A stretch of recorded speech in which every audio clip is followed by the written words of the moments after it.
I read all the 136 books which I have given at the end of the novel. History has been a subject of love for me. My professional subject is philosophy, and history has been a subject of love for me right from my student days. I have studied Indian history so I can't say so thoroughly, but fairly well. Now, what has happened to Indian history was, it is the British and the European historians who started writing Indian history in the modern European method.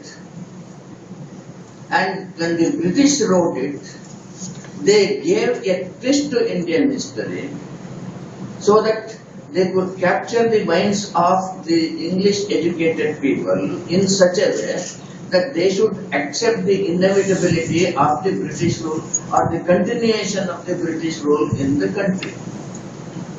So there is this twist. The result was all our educated people unconsciously accepted that twist, including Jawaharlal Nehru in his book Discovery of India. Now it has become almost an authority for less educated English reading readers. Now, then came the influence of the Marxists, and you know what is happening in the field of history, the JNU group and others. Now, actually, some vague ideas were haunting my mind. Wherever I went in our country, one thing my interest is, I have travelled throughout the length and breadth of India extensively several times. And what is there to see in India? Only temples, only holy places, either destroyed temples or renovated temples. Other than this, there is nothing to see. Now, I have seen almost all the temples and then the destroyed temples also. And wherever you go, you inquire, you come to know that these temples are destroyed by the Muslims. Now, why did they go on destroying it? Is it just vandalism, or is it just for the sake of the money hidden in the temple? Now, that is what the so-called modern historians would give, but I was not convinced about it. It is only when I started reading the works of Sitaram Goyal that I came to know the real truth. How many of you have read Sitaram Goyal? Please raise your hand.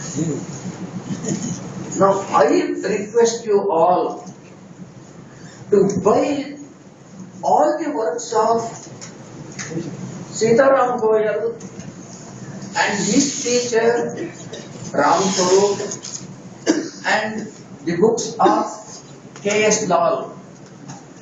All these books are available in the Voice of India publications, Daryaganj, Delhi. Voice of India publications, Daryaganj, Delhi. If you buy all these books, it may cost about 4,000 to 5,000 rupees, but it is better you buy and then read it at your leisure. In Bangalore, I gave a suggestion to a Kannada publication called Sahitya Sindhu Prakashana. to translate all these books into Kannada, and the publishers listened to my advice, and then the translations are going on, and they are bringing all these books in translation, in Kannada translation.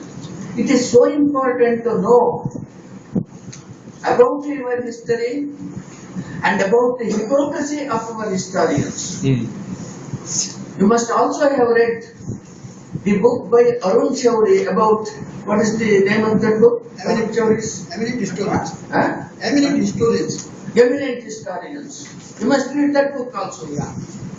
Now, after I read these books, I really felt I had missed a real truth, a real source of our history. In order to understand our history, you must read the Quran and the Hadith. I read the Quran and the Hadith and the life history of Prophet Muhammad by at least 3 European authors. Now, our value system itself is different. Our value system itself is different.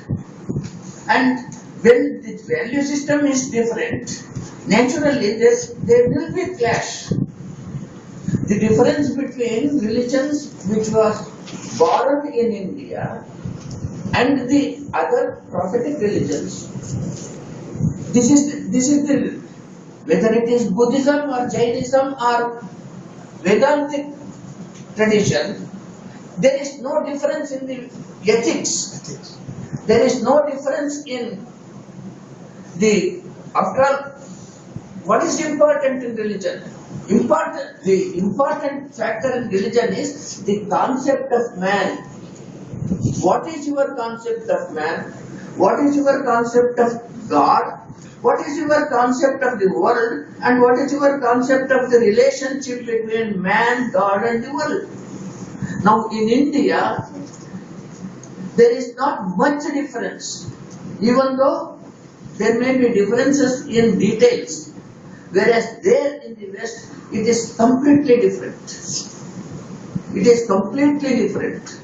Now, I don't want to go into those details. I remember all those details because I have read Hadith and Quran and the life history of the prophets in detail, and I remember all the details. Now, then I understood why they are destroying our temples. It is not merely destroying our temples, it is destroying the faiths of others. They did it. In everywhere they went, they did what they did in India. Both the Muslims and the Christians. Christians also adopted the same method of violence, but later on, gradually they changed their method.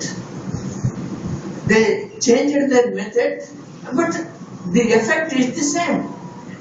Now, in this background, I started understanding Indian history. Now, with this, a theme developed in my mind. That is the theme of Avarana. Now, for me to understand history is something, we don't know all the details of history. You don't know all the details of astrophysics, for example, so many light years, etc., etc. You believe in what the expert says.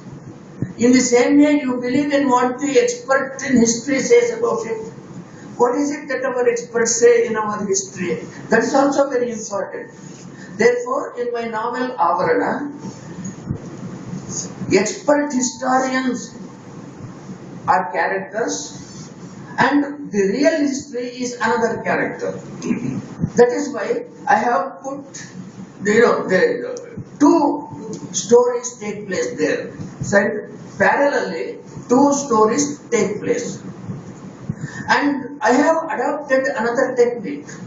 I knew very well that when I complete this novel, the there will be bit